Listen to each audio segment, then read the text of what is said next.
นี่ก็ถือว่าเป็นวันเดือนออกมื้อนี้ก็คือวันที่1พี่น้องก็คืออย่างเฮากับคนหนึ่งแหละที่แบบว่าเขามาอาศัยประเทศไทยเป็นบ่อนหาเงินเป็นบ่อนทำมาหากินเป็นบ่อนแบบว่าเป็นในแทบทุกอย่างเลยพี่น้องสำหรับไอ้คนลาวเฮาในปัจจุบันนี้เนาะว่าข้อดีของการมาทำงานอยู่ที่ประเทศไทยพี่น้องก็สิ้นเดือนมาก็ได้เงินมีงานเฮ็ดจังซี่เนาะก็ปัจจุบันนี้คนลาวเองก็เข้ามาหา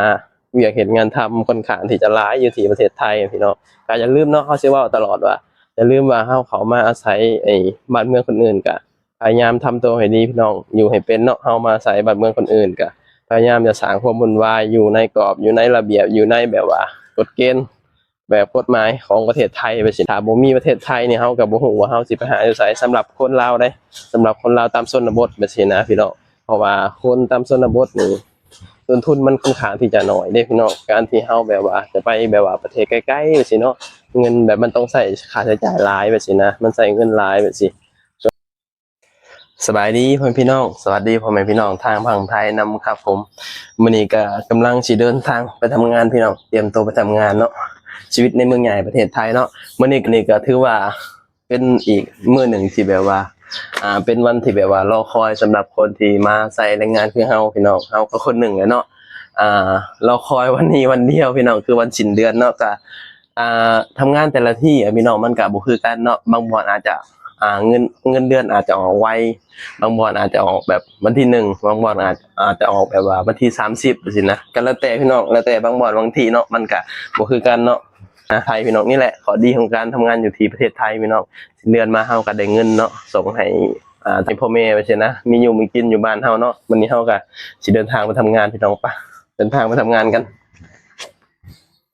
ไปเนาะมื้อนี้อากาศค่อนข้างที่จะดีพี่น้องเมื่อคืนนี่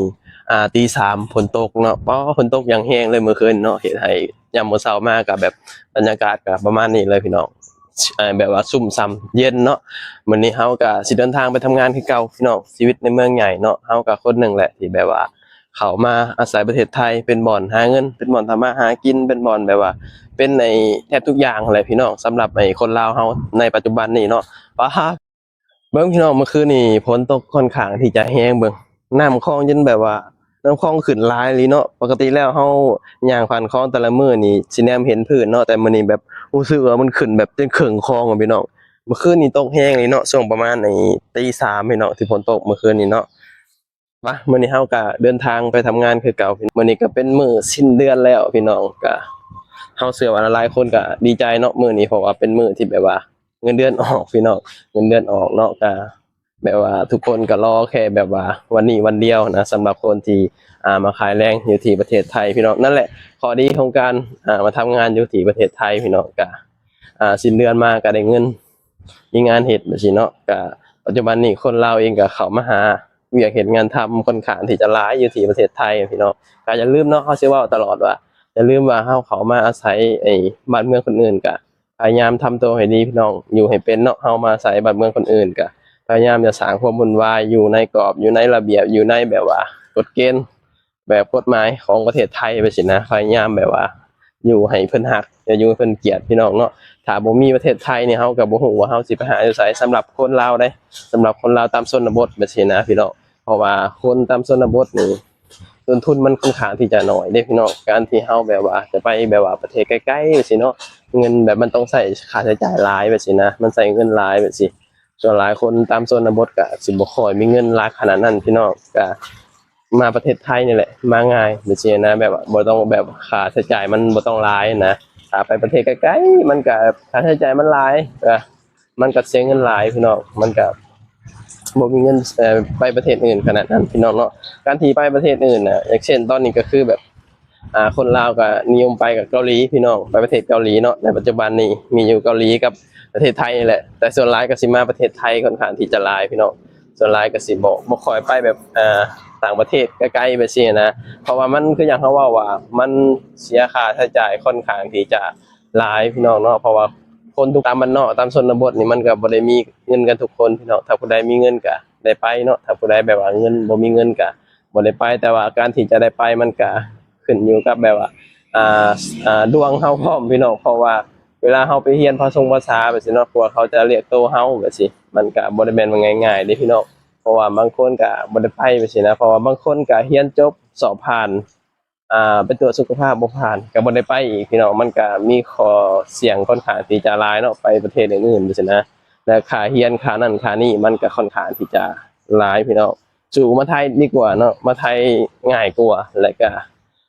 อยู่ก็สบายกว่าพี่น้องเนาะอยู่ที่ประเทศไทยบ่ได้มีหยังมากมายเด้พี่น้อง คือแบบว่าสำหรับคนลาวนะมันง่ายสุดแล้วพี่น้องที่แบบมาหาเงินอยู่ที่ประเทศไทยนะหนึ่งมาภาษาก็บ่ต้องเรียนสองมาวัฒนธรรมก็คล้ายๆกันแล้วก็แบบว่าเว้าง่ายคือแบบคือมันง่ายนะมันอยู่ไทยแต่สำหรับเฮานะเฮาว่ามาอยู่ไทยนี่ง่ายสุดแล้วสำหรับเฮาแล้วก็อยู่แบบสบายๆแบบบ่ได้มีหยังมากมายแบบนี้นะถ้าเกิดว่าเฮาบ่สร้างความวุ่นวายถ้าเกิดว่าเฮาอยู่ให้เป็นมันก็บ่มีหยังมากมายพี่น้องก็ คนไทยก็บ่ได้มีอิหยังเนาะถ้าเกิดว่าเฮาทำตัวให้ดีหั้นนะเอาแบบว่าบ่สร้างความวุ่นวายบ่แบบก่อแบบอิหยังแบบซี้นะคนไทยก็บ่ได้อิหยังพี่น้องก็ประมาณนั้นแหละพี่น้องชีวิตในไทยก็บ่มีหยังหลายพี่น้องก็ผู้ใดมีโอกาสมาหาก็ตั้งใจหาเงินตั้งใจเก็บเงินเนาะเพราะว่าปัจจุบันนี้มันก็ค่าใช้จ่ายแต่ละคนมันค่อนข้างที่จะหลายเด้ในยุคสมัยนี้พี่น้องยุคสมัยใหม่เนาะยุคนี้มันก็ยุคเงินคืออย่างเขาเว้าหลายคือที่ผ่านมาว่า ยุคนี้มันยุคเงินเฮ็ดให้คนลาวเฮาก็ต้องดิ้นรนแบบว่าเขามาอาศัยประเทศไทยเป็นบ่อนแบบว่าหาเงินแบบซี้นะถ้าเกิดว่าบ่มาไทยก็บ่ฮู้ว่าสิไปไสแบบซี้นะพี่น้องเพราะว่าคนตามชนบทคือหยังเขาเว้าแหละพี่น้องพอแบบคนเฮาเนาะพอจนแล้วมันแบบ